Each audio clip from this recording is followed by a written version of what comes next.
The 2021 season is now well and truly wrapped up, and we tied it up with some great matches from around the world in our regional finals. It was time to either say goodbye to some teams who had been fighting all season to stay in the top flight of Siege, or welcome some new faces from Challenger League, along with some other teams looking to top off a good domestic season with a finals win. Join me as we do a quick roundup of our regional finals and look at the story of the relegation and grand final matchups from EUL, NAL and the BR6. Hit the like if you enjoy, subscribe if you're new and want to stay locked in for future videos, and now, let's get into it. The finals kicked off with the BR6, and a few weeks before, Santos had managed to retain their spot in the BR6 from 2021. But the story here was the first place fight, as Ninjas in Pyjamas found themselves in another best of 5 finals on LAN, facing up against the fresh Team Liquid as of Stage 3. And it was this remade Liquid roster who were able to redeem themselves from missing out on Sweden, going on to beat NIP and win the BR6 finals, something that honestly was a surprise considering the inexperienced players Liquid picked up, along with how strong FaZe were at the recent November major.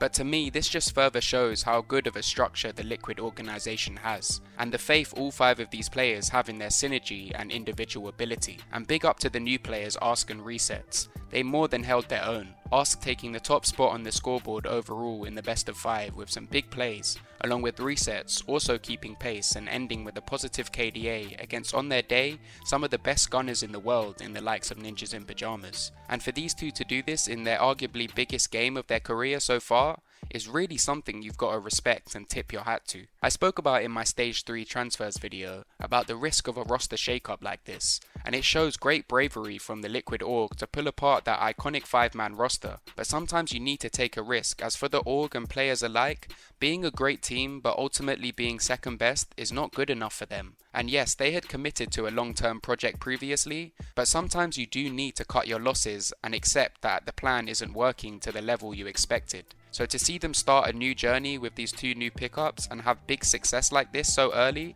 is a great sign heading into SI 2022 and the next season of BR6 as a whole. I said that this move could have pushed them off the pace or been the fresh start that they needed. But honestly, outside of a disappointing Stage 3 Copper Elite 6 playoffs, they really had some bright moments as a team, even in their first game of the stage. So congrats to what I called the new face of Team Liquid, and this is just what this team needed heading into what will be undoubtedly another super competitive season of BR6 in 2022. Next up in the NAL, and we had another great story for our winning team, as the Susquehanna Soniqs took the title of the best team in North America and topped off a season of consistent progress with the title to their names. I can remember clearly on day 1 of stage 1 of the NAL, walking home watching Twitch on my phone and listening to the pre-show and hearing Super talk about their expectations of this season being mainly about gelling together and just wanting to improve more than expectations of winning things. But as the season played out and the games rolled by, this roster proved to themselves and everyone watching that they were a serious threat in the NAL.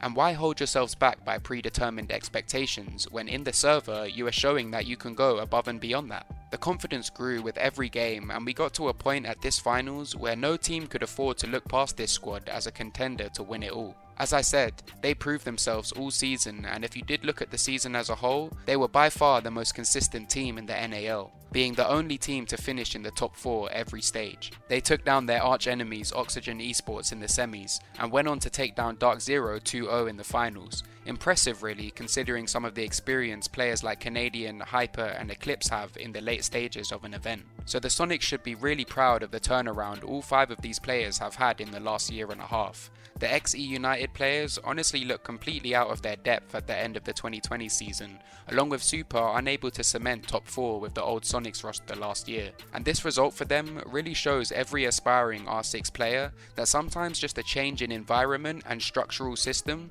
along with a bit of patience, is all you need to get the best out of dormant players who are underperforming. All 5 of these players have different types of talent that they bring to the table, and it was nice to see it shine through in the Sonics' first event win in Rainbow Six Siege esports. Big up to IGL Super, who had some great moments in the finals, and the rest of the SQ boys who he led to the 2021 NAL finals win. Let's hope they can come into SI 2022 prepared and in a strong manner. On the reverse end of the table, XSET's grueling season was over, but unfortunately for them, there wasn't a light at the end of the tunnel, as they took a sore 0-3 loss to exciting CL team Parabellum, who regained their spot they were supposed to have at the start of the season. I think it was clear to see that both these teams were mentally in completely different spaces. XSET have had their backs up against the wall stage after stage this year, and having to play hard games whilst in bad form is mentally draining, compared to Parabellum, who have had a really positive season that would have undoubtedly fueled them up. Strong showings in Challenger League, along with their highlight moment of qualifying for SI 2021, then making it to the playoffs, toppling well-established teams in their group, was great for them. They had the wind in their sails and played the best of 5 relegation match with so much more freedom than XSET, who seemed to just be unable to break that bad streak of form. We can say now, and even before this event, that despite bringing in a mix of talented young players and experienced veterans, the roster changes just hadn't worked when it came to them manoeuvring as a well-oiled machine. They never really got out the blocks in the best of 5, and even just on a gunning level, the 5 XSET players were unable to keep pace with the 5 Parabellum guns as a whole. I imagine they won't stick together in CL, but especially for players like Razor, I would like to see them give R6 esports another shot, as they are still relatively early in their career, and just like those ex-E United players, still might have a lot to offer to the region in the coming years. Commiserations to XSET, and congrats to Parabellum. If they can make it to the 6th Invitational again, do you think they will be able to outdo their impressive SI 2021 run at this next 6th Invitational? Let me know your thoughts in the comments down below. And finally, in Europe, I'm proud to say my team and the undeniable best team in the EUL this season, BDS, were able to confirm that fact with a finals win against their closest competition, Team Empire, also convincingly winning 3-0 to take the title. This season has been such a hard one to call for BDS. Opposite to the Soniqs, who were often seen as the underdogs even by themselves this year, BDS not only came into this season, but all the way throughout as a hot prospect with a lot of expectations internally and externally to sweep through EUL relatively easily and make a serious run in a major to at least get to a grand finals of an event. Only half the prophecy was fulfilled for them, as they did have a relatively good EUL season for their standards, only winning stage 3, which they took without losing a single game, and despite not winning the other stages, were also the only team in their region to make top 4 every stage. But when it comes to major form, however, it's definitely fair to say that they didn't reach expectations. A disappointing run on home turf in France for SI 2021 was a shame for them. The Mexico major saw them come close, just about losing to Empire in the semis in an incredible matchup, and the recent November major saw them unable to get the better of a red-hot FaZe in the quarters, who would go on to win the event for themselves. So this regional finals, despite it being online, was their last chance of the season to secure a significant event win and be on a high heading into the 2022 year of competition. They did have the advantage of playing Empire, who have struggled in the online format this year, but you can only beat what's in front of you, so doing it in the manner they did, not dropping a single map, shows they were able to get on top of that pressure this time around and live up to their own expectation, winning a best of 5 which they were realistically supposed to win. I know it's not the same as the pressure of an international major, but it could have been very easy for them to have mentally checked out after so many devastating tournament losses this season, along with this kind of overall negativity that is surrounding the game at the moment. So to see them still be such a close-knit group of players and work so well in tandem with one another really brought a smile to my face, as BDS and Empire, for a matter of fact, haven't made roster changes in quite a while compared to many other teams around the world at this level. So seeing in BDS's gameplay that they still believe in their project as a 5-man roster is a great sign for the future. It's one thing to commit to a project, but to actually believe in it is a whole different kettle of fish, and personally for each of these players, it's what you absolutely must have to compete at your best level. Well done to the Frenchmen, and regardless of the ups and downs for them this season, I know winning this after a narrow loss last year in the finals to G2 was a great bit of redemption for them. And finally, to wrap up the video quickly, EUL Relegation saw Team Secret save themselves from the jaws of defeat and losing their spot in EUL, fighting back from 2 maps down against Hellraisers, going on to win the best of 5 3-2 and lock themselves in for EUL 2022. I had chosen Team Secret as a team to look out for in 2021. Unfortunately, they didn't fulfill that possibility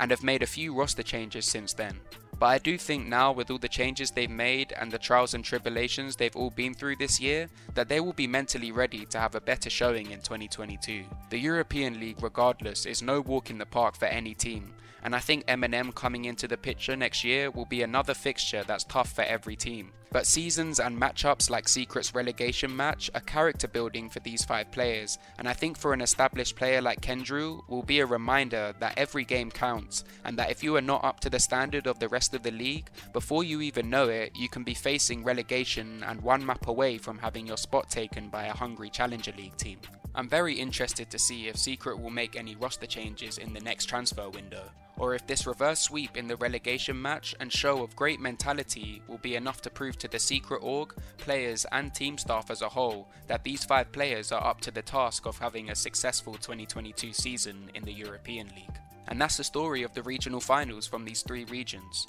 A great mixture of upsets, comebacks and expectations being filled, and honestly a really nice round off to a season that has reflected that. Surprise wins like Team 1's major victory compared to NIP's expected good run at 6 Invitational to follow up their runners-up spot in SI 2020. This season has had it all, and to be honest, it will be bittersweet for many players as only a few teams can come out with trophies under their belt. But honestly, as a viewer and a fan, we have been treated to some great storylines this year. Looking ahead to 2022, a lot of teams that were expected to be big hitters this year just haven't really been up to scratch, so this off-season is vital for some of the big teams around the world to reset and make the changes, whether it be roster or playstyle, that are needed to bring them back into contention for those major victories. And hey, if we don't see that, it's even more of an opportunity for those newer, less established teams to come in and put their name in the hat for those big events. Hit the like if you enjoyed, subscribe for more Siege content, and let me know in the comments what team you're most looking forward to watching in a new season of Rainbow Six esports. Thank you so much for all the love this year. It's been a crazy 12 months of creating Siege content, and I've loved this year of pro competition engaging with all of you guys. Have a great Christmas, and I'll catch you on the next one. Peace.